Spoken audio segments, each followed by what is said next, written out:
Hi, today in our quick tips series I'm going to talk about making your own paste wax. So we're going to use some beeswax. It's just straight from the local hardware store or your local beekeeper. Cut it up into small pieces, or the smart way is to do this is to freeze the beeswax and grate it. I didn't have a grater available, so this worked just fine. An old tin with a piece of wire pushed in the top is what I'll be making the paste in, and then we add some straight linseed oil, 50 grams of linseed oil I'm using to the 30 grams of beeswax. I then just use an old jug that I had and boil some water, sit the tin in the jug.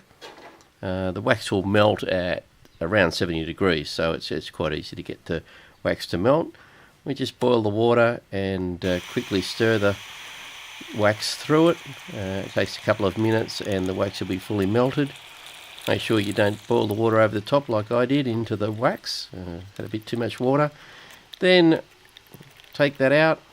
I pour it into an old jam jar and put that in the fridge for an hour or so, and you'll have a lovely wax like the Johnson's paste wax that you see on so many YouTube videos, which you can't get easily in Australia.